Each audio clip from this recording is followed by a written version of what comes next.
Good morning.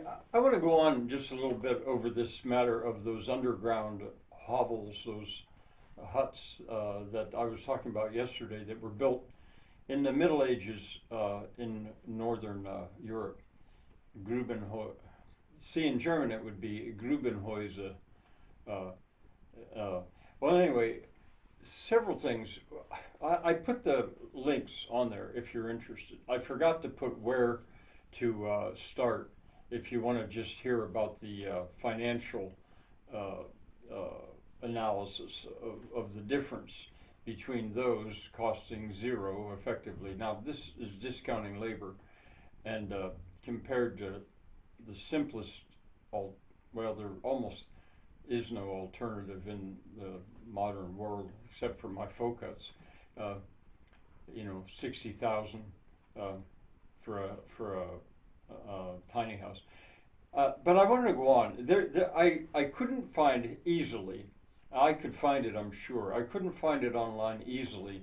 A series of videos of a man building one like that, dug into the side of a hill, not straight down like it was in the English examples, into the side of a hill, and it's very comparable. If I find it later, maybe I'll make a new video about it. I wrote it on a card, but I couldn't find a card, and I don't know. And now he did a beautiful job, and he did it with very simple materials. I think that was part of the idea. It's part of that idea of survivalism. How you could very cheaply build a very comfortable house. Digging it into the side of the hill. I could go on with that, but anyway, it's there. Uh, I want to explain a little bit more about the difference between my folk huts and those. I said they were comparable. Well, they can be compared, yes, but now my folk huts could be built by two people in 2 days. They could be built very, very quickly, but built from a kit, not built where you have to go out into the woods and cut down the trees. There's a burr in here, his tail. I'm trying to get it out, from burdock. And the kit, if they were built and sold as kits, those kits would probably cost around, I don't know. It depends whether or not you can get pallets for free. Now, the pallets, believe it or not, one of my little folk huts would take about 70 pallets, 30-inch by 48-inch pallets, maybe close to that. But they're not just underground, there's a second story. And on the roof, and each one gets bigger. The second story is overshot in all directions. And then the roof is overshot in all directions. And it's built heavy enough that it could support a garden. So in that way, it's similar.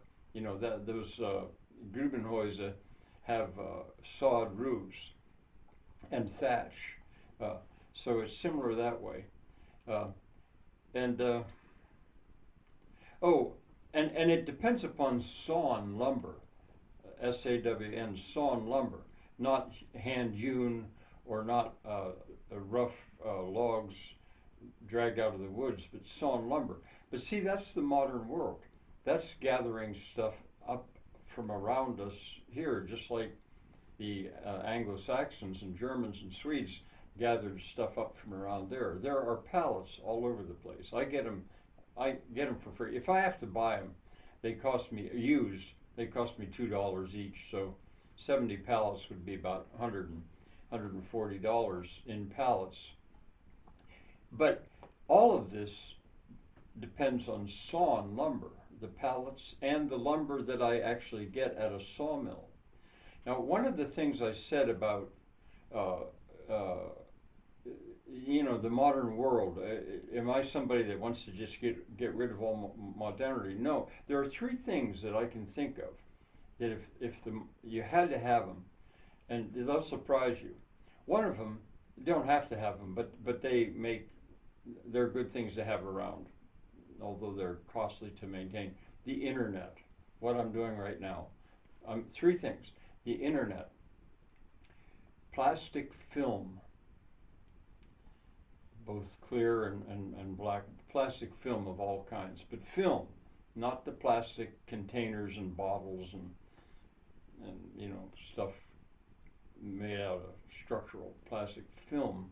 And the third, spring steel. And why spring steel? Because spring steel is what bandsaw blades are made out of. Before you had spring steel, you couldn't make a bandsaw blade. Now you could make a steel blade or a iron. They were originally iron, thick that would turn circular, but not not spring steel. And with spring steel, you can power a saw with a windmill very weakly and very slowly. It's whereas when you get into saw blades that are thick, they have to go fast. They have to go to a certain speed. They take a lot of power, and so I don't mind the fact that I admit that yes, that's sawn lumber, as opposed to if you really want to go the primitive route, which that one video was. No, let's see. I think there was one other thing. Oh, at one point in the video that spurred this, toward the end of it, the guy, the IA presenter or whatever who wrote it, he's saying these kind of buildings aren't going to solve the modern housing crisis. Yeah, he's right. They're not going to. Could they? With such loss of life and such desperation, people going into the future could survive in them, yes. Folk huts, however, could.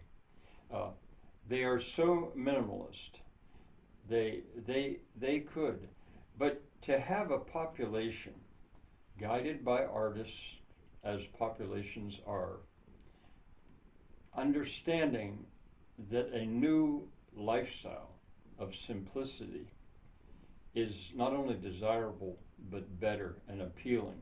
And for that population to then guide the politicians who are not going to go anywhere without their population support, to do that, it all comes back to changing the whole idea of a lifestyle where you live outside most of the time. Those Grubenhauses, those people, they were outside a lot. Well, I'm not being eloquent on this, but I'm going to abandon this subject, I think, for the time being. However, if on my YouTube channel, if you want to research things like folk hut, or probably that would be the one to go with, there's a whole host of stuff about it. Bye for now.